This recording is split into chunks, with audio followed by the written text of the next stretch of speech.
Anne of Green Gables by Lucy Maud Montgomery. Chapter 25.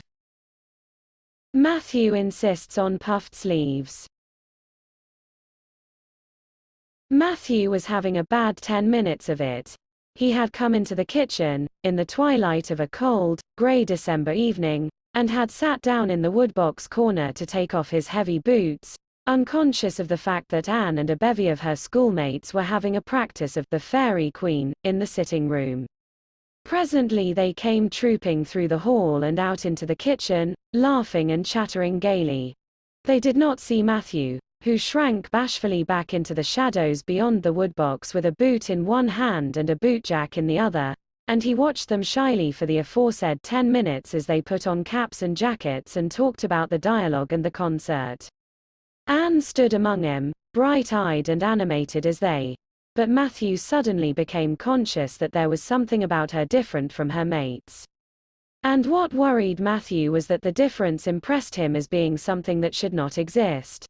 Anne had a brighter face, and bigger, starrier eyes, and more delicate features than the other.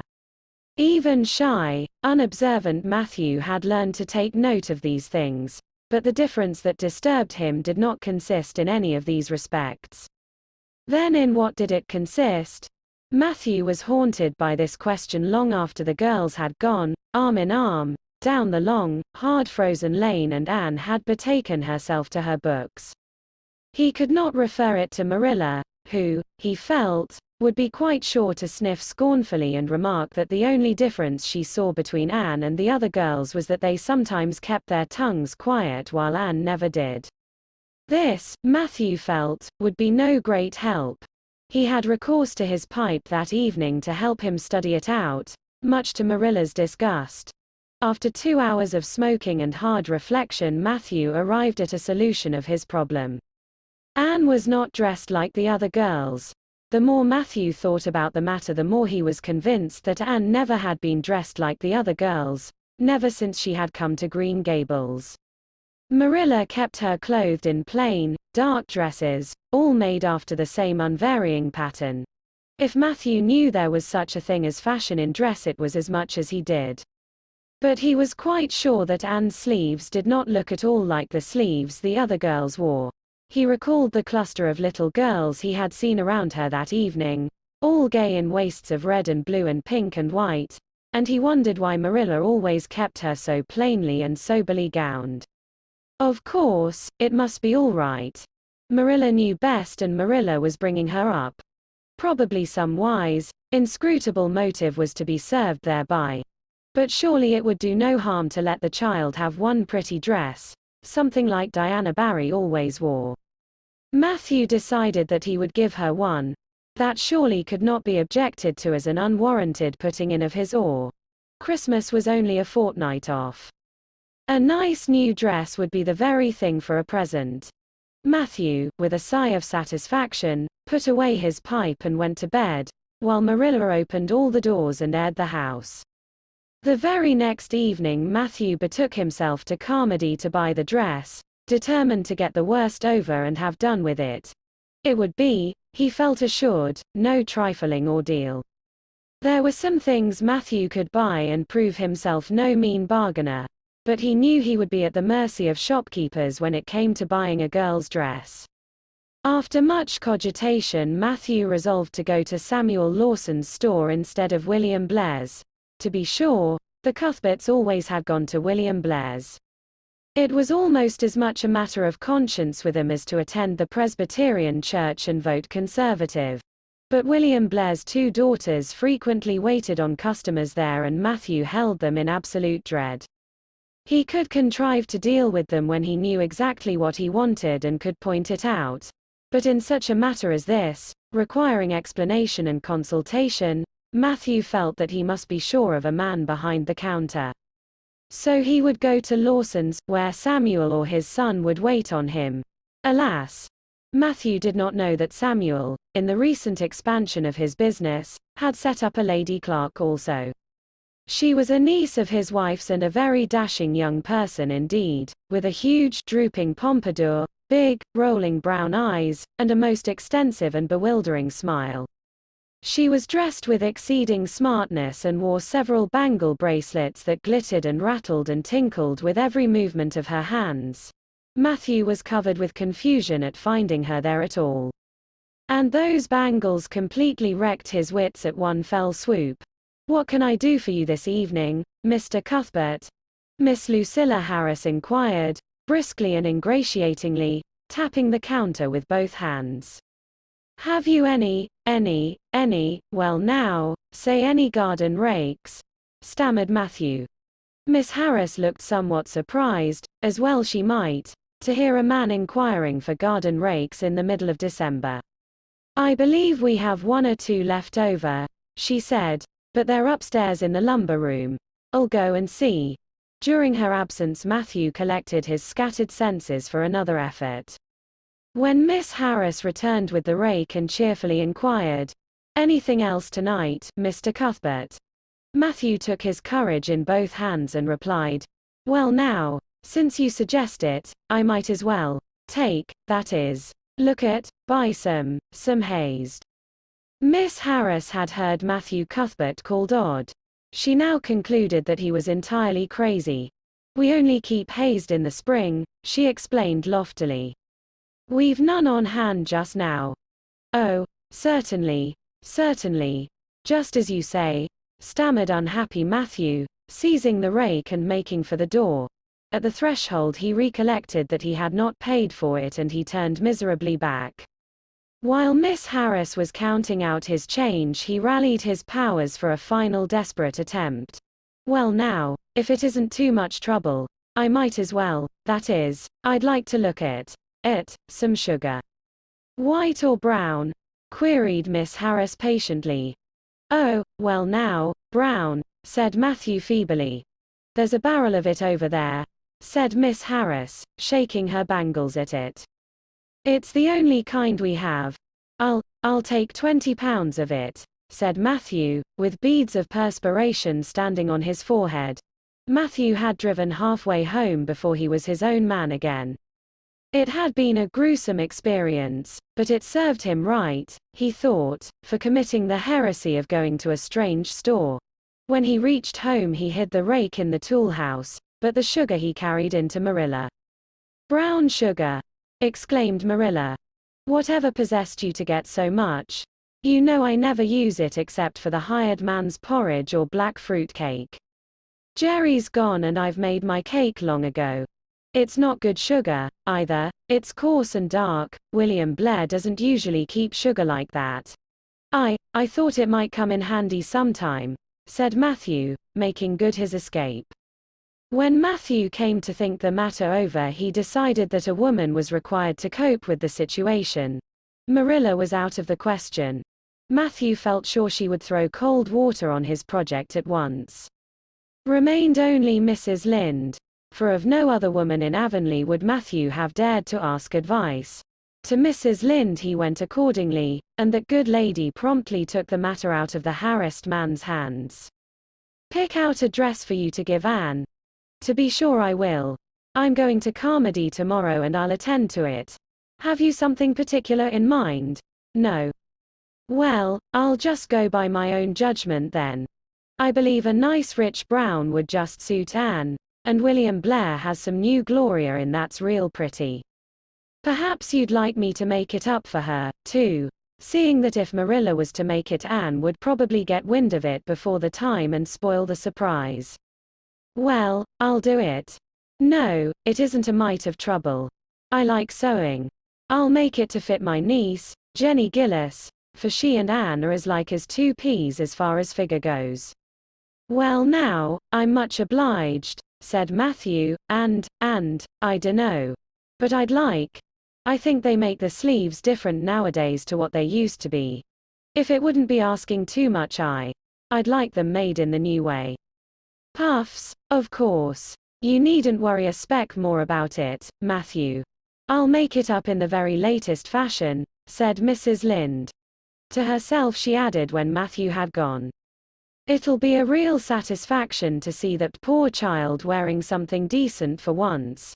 The way Marilla dresses her is positively ridiculous. That's what, and I've ached to tell her so plainly a dozen times. I've held my tongue though, for I can see Marilla doesn't want advice and she thinks she knows more about bringing children up than I do for all she's an old maid. But that's always the way.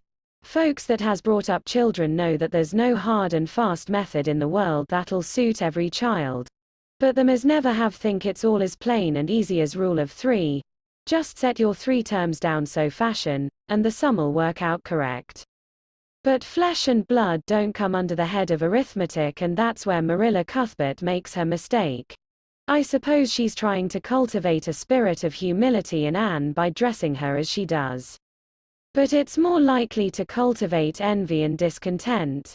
I'm sure the child must feel the difference between her clothes and the other girls, but to think of Matthew taking notice of it.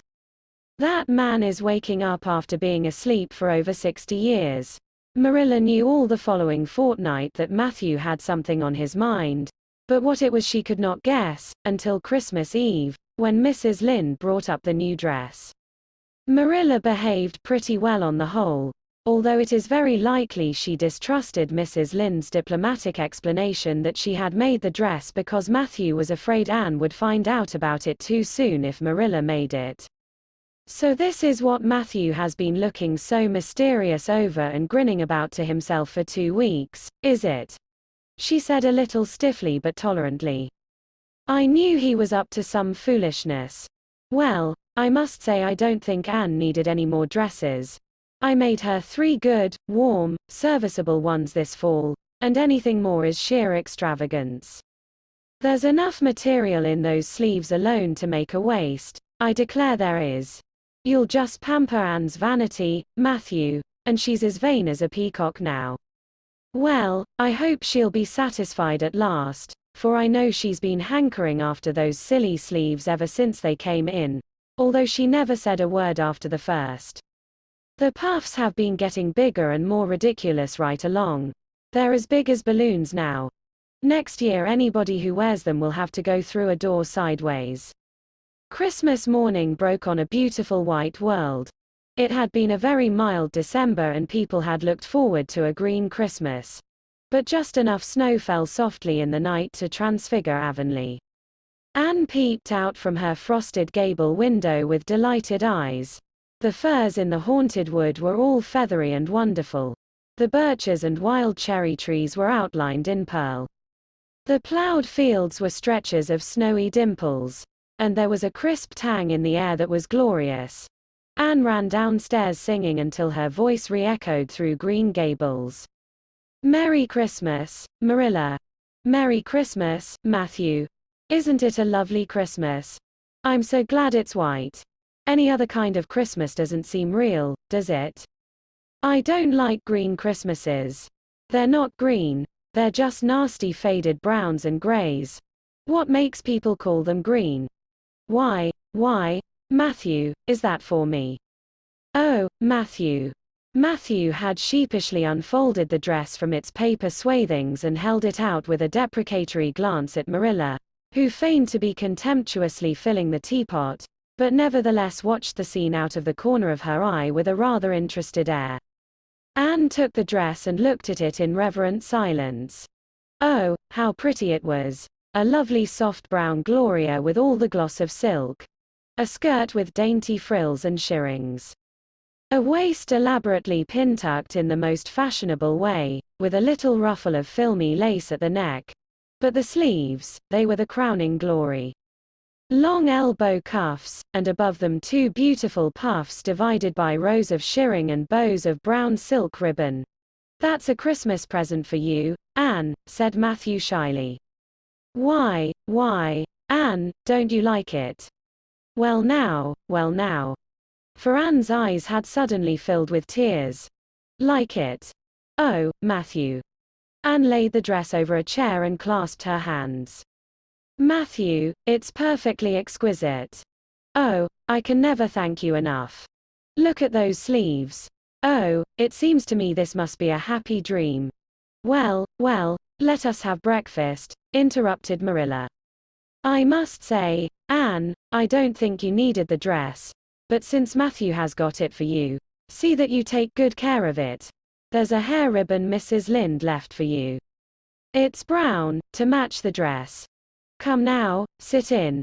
I don't see how I'm going to eat breakfast, said Anne rapturously. Breakfast seems so commonplace at such an exciting moment. I'd rather feast my eyes on that dress. I'm so glad that puffed sleeves are still fashionable. It did seem to me that I'd never get over it if they went out before I had a dress with them. I'd never have felt quite satisfied, you see. It was lovely of Mrs. Lind to give me the ribbon too. I feel that I ought to be a very good girl indeed.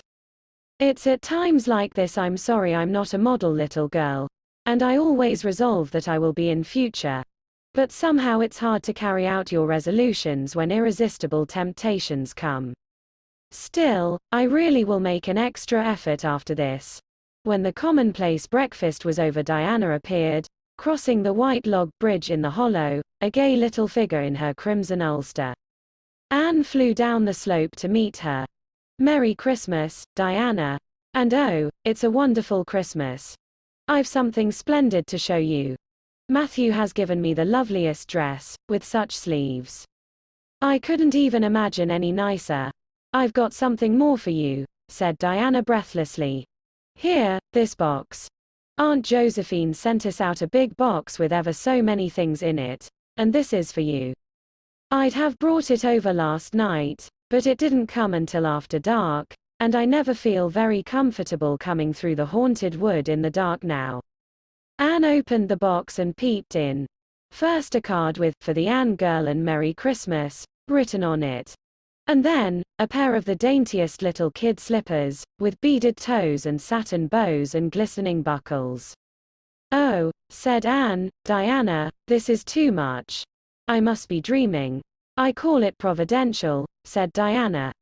You won't have to borrow Ruby's slippers now, and that's a blessing, for they're 2 sizes too big for you, and it would be awful to hear a fairy shuffling.